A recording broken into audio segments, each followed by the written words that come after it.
This is Alexis Rivers interviewing Lou Lombardo on September 2nd, 2020 over Zoom as part of the oral history project that is being produced by the Seymour Library and the Cayuga Museum in collaboration with the New York Heritage Site. So Lou, where and when were you born? Okay, I was born in Auburn, New York in 1945. Can you tell me a little bit about your family? Did you have any siblings? What was life like growing up? Okay, yeah, well, let's see, my family, my mother and father, and back then we were very close to my grandparents. My uh, grandparents lived about 4 houses away in the house where my mother was born, as she always said. My father's family lived about 4 blocks away. But in a lot of ways, that was quite a distance. I'll get back to that in a minute. And I had, at the time, one brother, but then I had 6 years after I was born, we had a second, my brother John, and then I had a sister, Francine, that was born 9 years after me. So there were 4 children in the family, and my mother and father. Uh, Mother was, when I was little, I mean, she worked a little bit. She worked as a secretary. She worked in the county treasurer's office. She worked in some of the businesses, factories around town as a secretary, bookkeeper. And then when I got around school age, I think she was home most of the time, didn't work full time. And my father worked various jobs. He was in World War II, so from 1942 to 1945. And so he wasn't really here, especially for my older brother when he was born, which was probably pretty common for a lot of the people born during the war, with one parent away and one parent here. I know my mother, we have pictures of my older brother saluting my father, and he was basically saluting a picture because he hadn't really seen my father when he was little, until well, maybe once in a while if he was home on leave, but not very often during those years. So it was very different. When I was born, the war was just about over, and the war in Japan was just about to end, because that was 1945 in August was the bombing of Hiroshima, and that was just after I was born. So the European war, where my father was over. So I had both parents pretty much most of the time. And it was a pretty stable world back then, growing up. And I think most of the kids that were my age grew up in a very similar kind of environment. We, in Auburn, back in, I'm sure before the 40s, back in the early 1900s, when immigrants came over from Europe, they usually settled in neighborhoods where people came from the same countries they did. So my mother's family was Polish, and we grew up in the Polish neighborhood. And my father's family was Italian. And as I said, they were about 4 blocks away, but it was a whole different world. That was an Italian section of town. And the city was really divided up that way, ethnically. But it wasn't in a negative way. I mean, the thing you grew up with, growing up in the Polish community, growing up in the Polish church, St. Hyson's Church was founded by the Polish people back over 100 years ago. When they came, they kept a lot of traditions, and they tried to teach us Polish when we were kids in school. Of course, we weren't very good at learning it, but they still made the attempt, and we had a lot of Polish celebrations and picnics, school picnics. Back then they were church picnics. Today we have the same thing at the same church, but now they call it a Polish picnic. And the Italians have their picnic in the summertime, community-wide thing. It used to be St. Francis picnic, now it's an Italian festival. So those things still continue in many ways. And so our parents my parents, they were the first generation born in this country because their parents were, my mother's parents were born in Poland before World War One, and my mother was born in this country just after World War One in 1920, and my father was born in 1920 the same way. So there was a lot of different things that contributed to life back then. I know my mother and father both went through, they were just young kids, 9 years old, when the Depression, that Great Depression, hit in 1929. And so they went through that Depression. Then they went through, World War II. My father as a soldier in the service, my mother at home with all the other wives who had husbands in World War II. So there was a whole community that developed around, those experiences that people had. And growing up in the 50s, when I was, let's say, 5 in 1950, and starting school at St. Hyacinth's, what the interesting thing, what we had, probably 30 kids in our kindergarten class, and probably 25 of those finished when we graduated from the 8th grade. And there might have been a few additions that came in as people moved into the area. But again, it was a very stable group. Most of us lived in pretty much the same neighborhood. We played in the same places together for lots and lots and lots of years. We still have friends from that time period. And it was a good time to grow up because today they would call, the way we were, in a kind of negative way, they call them like the free range kids, the kids that, nobody's supervising. Well, that was the way it was. We would leave a house in the morning, in the summertime especially, and we'd be gone. And then we'd come home at lunchtime and we'd be gone. And then we'd come home at dinner time and we'd be gone. And we'd come home before it got dark. And so, you would just make things yourself. You would do things, you would organize things. And so we learned a lot of skills doing that because we were more independent and we didn't have fear of going around the city or going anywhere really in town. Downtown was much bigger than it is now. A lot more buildings. To us, it looked like a big city since we were little kids, even though it was a small town, a little bigger than it is now. But there were alleyways you could run through and get lost, and playgrounds. There were tons of them with people supervising the playground. I mean, so it was there were a lot of things. It was a very, as we call it in today's world, kind of a child-centered world for the children. I mean, people really took a lot of effort to do things for kids. The Polish community, and this is the same in all the ethnic neighborhoods, they would have, the Polish people started organizations. There were social organizations, athletic organizations to support their community. So they had tons of activities for kids to do. So we had the bowling alleys at the Polish Home and the Polish Falcons. We had gymnasiums there. We had basketball. We had summer programs. We had trips to Rochester and Buffalo to compete against different Polish schools and different communities in New York State. So there was a lot of effort given to, raising children, and the families participated. It wasn't just, for the kids. So they were the directors of these things. They organized them. They kept them going. So we had a really busy time as kids.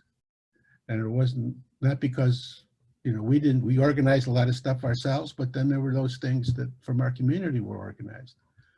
And they weren't necessarily community-wide. Although they did have Little League, then I didn't play baseball. When I tried out, first time I ever tried out for baseball in Pony League, I went, and it was the end of my career. I asked the coaches, think I'll make the team? They divided us up. And I still remember this. He said, are you trying out for my team? And I said, that's it. He doesn't even know I'm here. Goodbye. And so I never played that kind of baseball again. But I played sports in high school and afterwards. So that's part of growing up in Auburn. Lots to do, very stable, uh, things to do by yourself, things to do that were organized, lots of support, lots of stability. In today's world, that's something that's often lacking. Stability and support, and lots of connections in terms of friends, family, because we had a lot of cousins. You know, my father had 10 brothers and sisters in his family, and they had lots of children, most of his brothers and sisters. My mother had a brother and a sister, and they had children, so we had lots of cousins, all living very, you know, within a 5-block radius for the most part. So you knew lots of people, lots of time, and that was also a very important part of growing up then. Something again that's missing in the world today for many, many children. What was school like for you? Well, school was, again, it was about a block away from where I live, so it was easy to get to. When I first started elementary school, we were in the parochial schools. Auburn had lots and lots of Catholic schools. Again, they were started very early on. It was the same school my mother went to. I had some of the same teachers my mother had when I was in the parochial school. That also happened when I went to high school. Again, it was, you could tell there was a lot of, you know, stability in Auburn during those years. And it was a school, you know, church school, St. Hyacinth's, primarily, as I said, Polish kids. There was one of my classmates, we used to, when I returned to Auburn, once in a while, there were a bunch of us that would get together for lunch. And I, you know, you didn't know all these things that were happening to kids back then. Nobody would talk about them or ask about them. But she said when she was going to start kindergarten, her problem was that she didn't speak English. She grew up, her mother and father were Polish. They spoke Polish in the house. She spoke Polish in the house, and she didn't even know how to read or speak much English, if you can believe that. Here she's 5 years old. So fortunately for her, she said one of the nuns, when they talked about enrolling her, said, okay, you come over and to the convent where the nuns lived, and I'll teach you English so that you're prepared to go into school. And the nun spent a lot of time with her before she even enrolled, teaching her English. I mean, that's the kind of support that was there. And, you know, the kind of environments people were coming from. And some of the nuns were a little, like, in those days, especially a little brutal. And I remember one of my good friends, the nun was kind of beating him up in a closet and hitting him. And one of the nuns would hit you with a strap and rulers if you got too much out of line. But again, that was, you know, part of the world that people didn't really think about, something that shouldn't be done. Nowadays, that I know most of the churches and church schools, and even from coming from Rome, you know, corporal punishment is supposed to be out. Not something that they do anymore. But anybody that was my age or even older or younger would have those kinds of stories. But it was a good educational process in spite of that kind of fear factor that they would put in. And again, the school provided lots of activities. In our schoolyard, we had, when I was going to school there, they had a tennis court in the back. You could play badminton, you could play shuffleboard, you could play basketball. They had in that small little, what's now a parking lot, room for I don't know how many sports, and we were pretty good, as I think back on it, about, you know, boys and girls playing things together. So we would play tennis together, we'd play badminton together, we'd do other kinds of things. It wasn't so much the gender segregation that people talk about at that time. I don't know what the reason was for that. Maybe because we were all in the same neighborhood and all knew each other and our families. So it was more a normal kind of thing to do. But the education was, I don't know, not for everybody, but I know for me it was a powerful thing. I remember some of the lessons, and I think this was in the 6th grade or 7th grade. that kind of shaped the way I did work later when I became a professor, much later. The nun was showing us, there's these pictures that they use for psychological testing. She wasn't doing psychological testing, but she was showing us the idea of perspective. So if you look at these pictures one way, you see a vase. If you keep looking at the picture, all of a sudden you see two faces facing each other. And so what perspective made a difference? What was the foreground? What was the background? And that was something that I always used in all the kinds of work that I've done years later. And I remember another thing about when they were teaching arithmetic that I always liked. I liked it when we were a little older and we were doing word problems. There would be a problem and you had to use arithmetic to figure out the answer to the problem, but it wasn't stated as just in numbers, but it described a situation. Somebody went to the store, they bought this and that, and it weighed so much, and how much did they have to spend, And you had to use, figure it out. That stuff I just loved. And that became, again, something that was part of how I did my work much later, trying to learn problems. And they had their strange things, again, because most of the nuns were Polish. Many of them were from Poland who came to the United States. They were older. And at that time, because it was the, Cold War with Russia, and Russia had taken over Poland and World War II and all the problems that went on there. And I remember I think it was Nikita Khrushchev was the premier, I can't remember what word they used back then, but he was the leader of the Soviet Union. And he was somebody we were supposed to hate because of what the Soviet Union had done to Poland. And there was a picture of him they put up on a board, and we had to walk by and spit at the picture just to show that, we didn't know what the hell that meant. We didn't know what that was all about. But yet we did it just because they told us to do it. And if we didn't, something might happen to us. So we just kept doing that. But it was that kind of, a little bit in the atmosphere. But on the whole, most of the nuns were pretty good and helpful. And I remember when we were having lunch, the 5 or 6 of us that would get together, and we'd talk about the nuns, and we all had pretty much, these were the good ones, these were the bad ones. And, we all saw the same thing. We all felt the same thing about the same teachers. But they really did give you a good education. And we were also, because it was part of the church, in the school, we would go to Mass a lot, and we were, of course, all altar boys, served at the Mass. We were assistants. And then back then it was in Latin, so we had to learn Latin and how to read Latin and say all the prayers for the Mass in Latin as we responded. And that was really helpful because when I got to high school, one of the first classes you would take back in those days was Latin, first year Latin. And I already knew some Latin. I knew the words, I knew the language. And what I learned was I had so much already that what I was learning in the Latin class, I could apply to the words I already learned from being an altar boy, serving Mass that I learned in Latin. So that gave me a good background, and that was really helpful. And so I always liked languages, which is something that I picked up.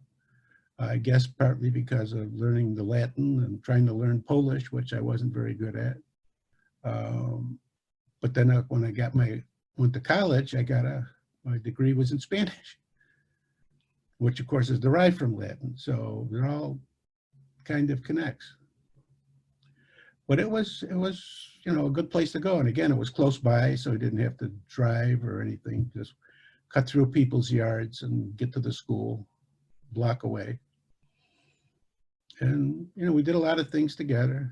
Again, as a community, as the kids, picnics at the Wasco Lake, and when school let out, trips to Roseland Park in Canandaigua, which had an amusement park, much like they did in early Auburn when we were little kids, up at Wasco Lake. So we got to take advantage of all of that. And most of the kids, in the community did. at least in our part of the community.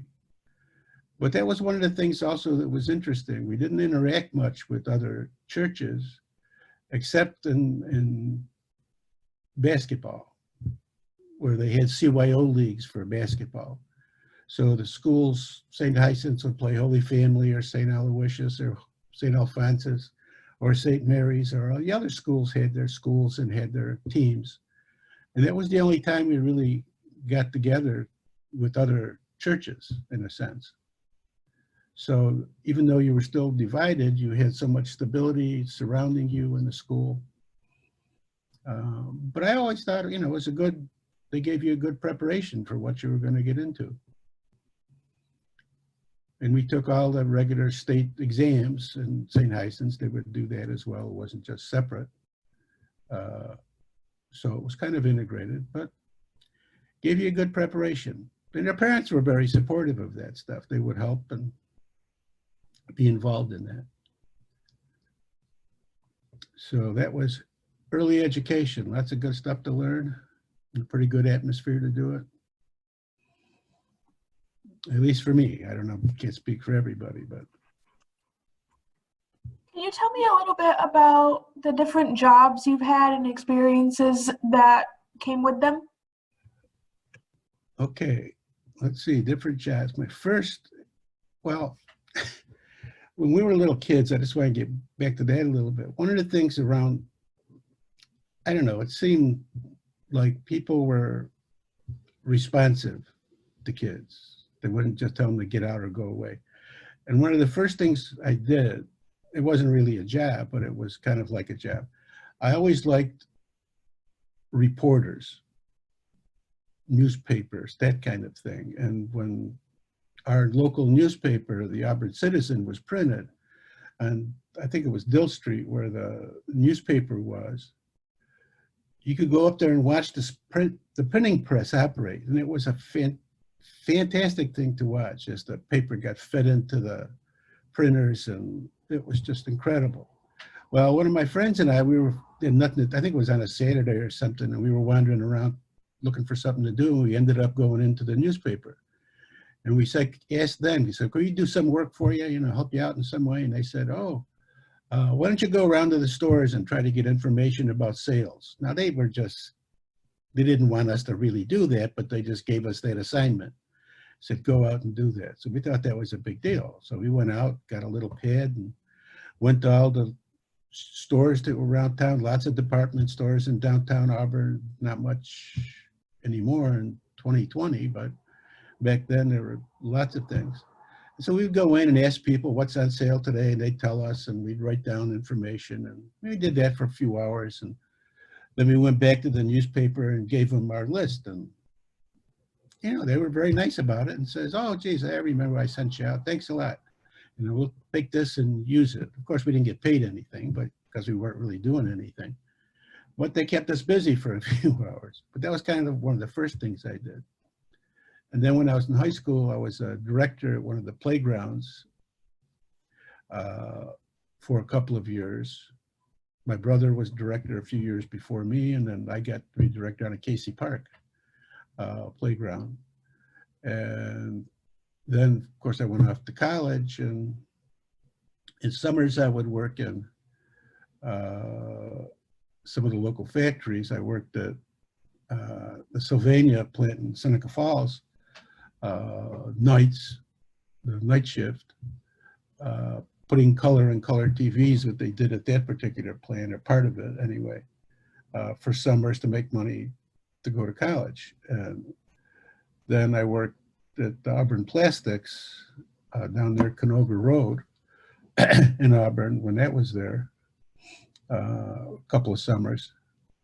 And then I was in college, and my first regular job was I did some substitute teaching in public schools for 3 days. One day at, I think at Central, and 2 days at West High. Before I started as a teacher, my first full-time job was a teacher at Auburn Prison. I'd always thought in the back of my head, just to kind of have something to fall back on, because we didn't have a lot of money, you know, growing up. My father eventually worked for the post office, but he had a brain tumor when he was fairly young and died when he was 51. And my mother, as I said, did some secretarial jobs. We didn't have a lot, but so I was always concerned about that, and I wanted to make sure I had something that I could do. So I did, when I was in college, get my teaching credentials so I could teach if need be. And luckily I found, through a whole bunch of circumstances, a job teaching at Auburn Prison. And that was in 1969, I started there. And I worked there until, well, 1970, there was a riot at Auburn Prison. 1971 was Attica prison riot. And, you know, you think in 2020 that policing and, you know, criminal justice issues are big issues. What's going on now is nothing compared to what was going on then in 69, 68. There was so much happening. And so I got interested in criminal justice, and it was just starting. And I ended up going to graduate school at SUNY Albany when they had just started their graduate program in criminal justice. It was pretty much brand new in 71. I started there, or 70, I think it started. And I started there in 72. And was there a couple of years doing graduate work, and then came back to Auburn Prison as a teacher. Again, I took a leave from my job for a couple of years. Came back, did the same thing I was doing before, but now I was also working on my doctoral dissertation. And by 77, I was getting kind of nowhere. I knew I wasn't going to be in administration in the prison system, because I had learned, in a sense, too much, and I would have been too radical, and it never would have happened. So I ended up figuring the best way I could help in terms of criminal justice reform stuff would be through education. And so I ended up becoming a teacher and instructor professor at Old Dominion University in Virginia. And I took that job, and I was there for about almost 40 years. And then I retired and moved back to Auburn after 40 years. So, you know, I've had a few jobs, and again, not a lot. Some factory work. And when I did my dissertation, my doctoral work, it was at studying correction officers as workers, because I'd had a good bit, tried to understand working life and people's working life. And here were people that nobody had ever really studied before, in a sense. And I've been learning about criminal justice issues and how to studying from that perspective, and about how things change over time. So how to bring that perspective in. So that became my focus. And also in that process, I became, in terms of my teaching and writing and research as a professor, violence became a very important part of what I was doing, because I had gone through seen a lot of that. And again, most people, it's interpersonal violence that they have experience with. Well, that wasn't where I had it. It wasn't like there was spouse abuse in my family, or that we were abused as kids. That wasn't where my interest came from. It came from, you know, the atomic bomb was dropped 2 weeks after I was born. World War II, when I was even a little kid, when television had first started in the 50s.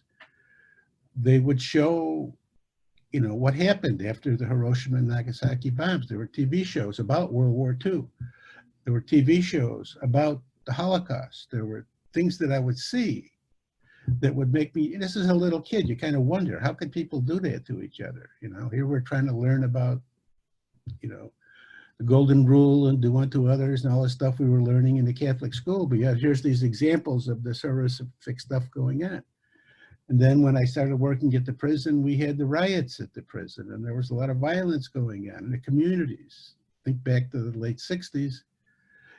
You know, there was a report on police violence in America, 1960s, 2020, same problem. So that was all around. When I was in graduate school in Wisconsin, there were anti-Vietnam War riots. One of the buildings that I actually worked in, the math building, was the subject of a bomb that blew up in that building not long after I had left it one day. So I'd seen a lot of violence around. And when I got to the prison, there was the riot at Auburn, the Attica prison riot. So violence became something that I was really interested in studying and trying to understand. And then years later, I started to work on violence in the world of children, which became one of the things that I focused on for about the last 20 years. And I've gotten into a lot of advocacy work in that area and participation in conferences and children's rights and things international as well as national. So it all kind of held together. And it was always, trying to understand the world that's around you and what can you do to do that. And luckily I had very good training and, my school days in Auburn, and very good training in my university days. My first school was the University of Rochester.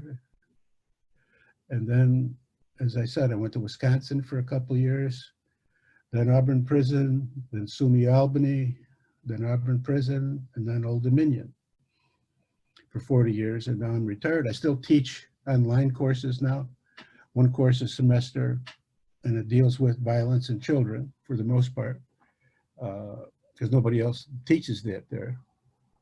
So I still do that every semester. So, and I do advocacy work relating to violence in children, especially corporal punishment of children. I've been doing that for a long, long time now. So that's kind of my career path. Again, pretty stable. Most people, and especially in the world of colleges and universities, move around a lot. They take a job one place and then they take it up another place and they're moving. And I found a place that I could do what I wanted to do, be involved in things that I wanted to be involved in, and important ways for the university, and I just stayed there. So I had a lot of stability in my childhood, a lot of stability in my working life. So again, that's what I like, I guess. Don't like a lot of chaos, which seems to be what we have in the world today, but had it back then as well. So what do you like about living in Auburn and the surrounding Cayuga County area? Well, I'm not a hot weather person, as you can tell from my background picture on my Zoom thing here. And so when I was in Virginia, it was where Old Dominion was in Norfolk. It was, I was there a long time, but I always came back up here in the summertime. Luckily, in that kind of job, they can do that. And then the last, number of years, as they were doing a lot of distance learning, I could even teach from here. I didn't have to be stuck in Norfolk in the heat and humidity, which I'm never comfortable with. So I like the weather here, and I like that every fall I don't have to worry about hurricanes. Because one of the things about living on the Atlantic coast, and especially in the South, if you own a house, which I did, all you worry about is it going to blow away? Are trees going to fall on it? Every year it's the same problem. And the flooding being on the coast, and Norfolk was right at sea level, almost like New Orleans. So the floods, even from just a heavy rainstorm, would happen a lot. And I never liked that, but I liked the place where I worked. That's the reason I stayed, and the people that I worked with were good folks. So once I got back there in, middle of August, that was fine. I could deal with the weather until, again, it got around to May and the heat came in. So I liked the weather here. I liked the change of seasons that we have. One of the first things I found when I moved to Norfolk, because it's so low and it's sea level and it's flat, it took me about, a few months to figure out that what I was missing. And what I was missing was when you're in a place like central New York with all the hills and things that are around us, there's not as much sky. It's hard to believe this, but there's not as much sky as you see when you're in a very flat area. And so I think that sense of just the wide open flatness with not much change in terrain, I didn't like. I liked the variety of the community up here and the geography up here. And also it's not, you know, we have our problems as they do everywhere, but they're not the same as you get in the South.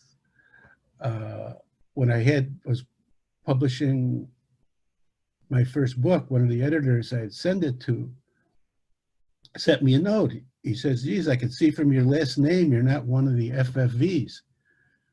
And I said, what the heck? I had no idea what he meant. And he was from Virginia. He was from Charlottesville. And I had no idea what he meant, being a northerner from central New York.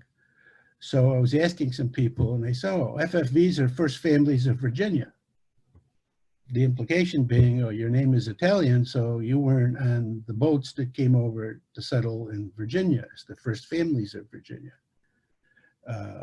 which was kind of a weird thing for somebody to say, but that's how people thought. And the race issues and I don't know, there was just something about it that never quite clicked.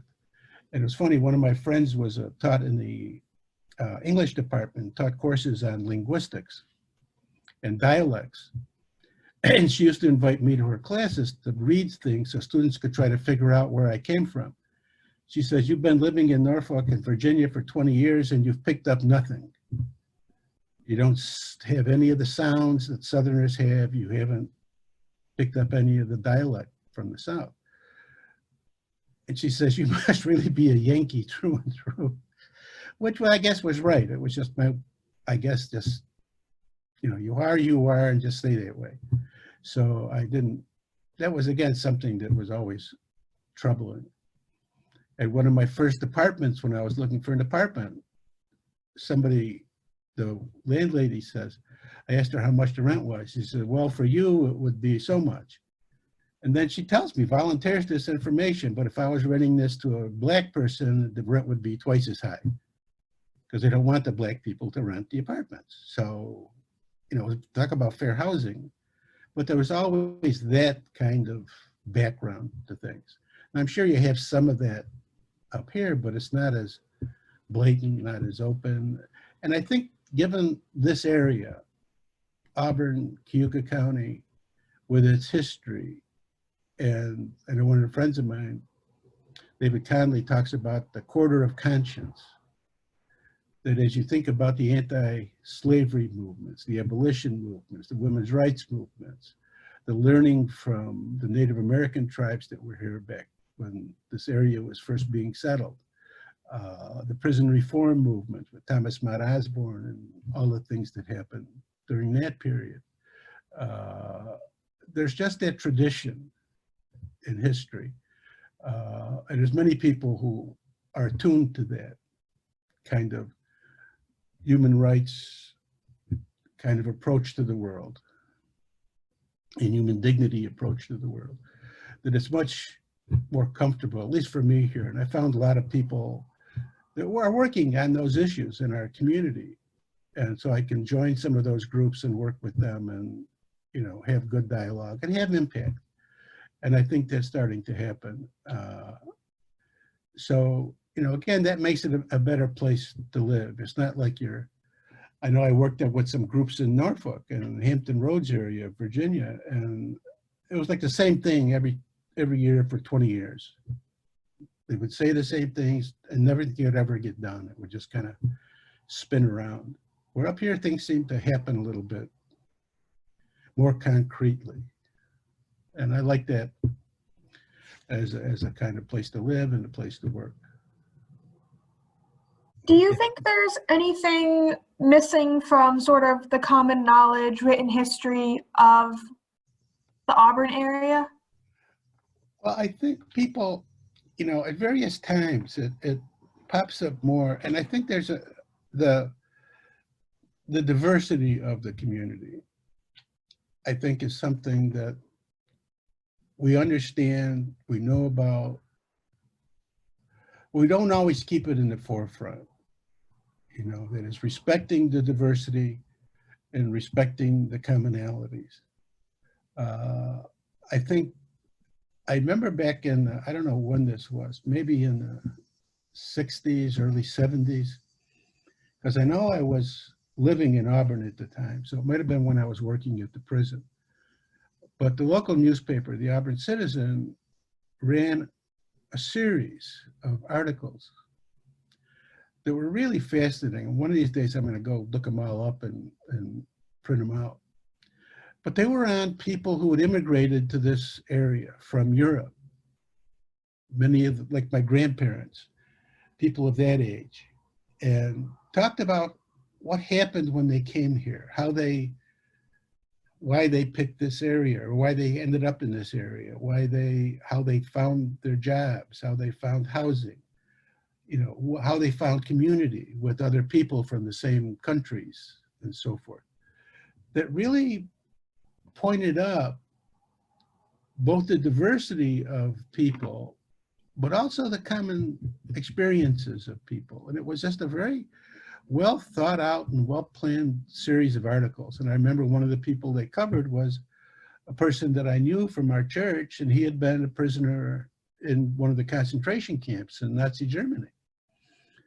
And so he could talk about that experience. You know, his parents, he had come over from Europe after World War II. His parents, I think, were killed during World War II because they were living in Europe and Poland, and they were part of the war. But, you know, that was very much there's this sense, I think we're coming back to that. I know the Seymour Library, the Cayuga County Museum, the Celebrate Diverse Auburn group that started a few years ago are helping the community get back to understand those roots, if you will, those beginning points of Auburn and its history, especially in the late 1800s and early 1900s, as the community grew and developed. And I think we're starting to understand what, in many ways, some of the things that were lost as the communities changed in the 60s and 70s. It happened everywhere. It wasn't just in Auburn. That was a nationwide kind of phenomenon of the urban renewal, knocking down the old downtowns, you know, trying to rebuild, building roads. All that stuff that happened here happened in lots and lots and lots of communities.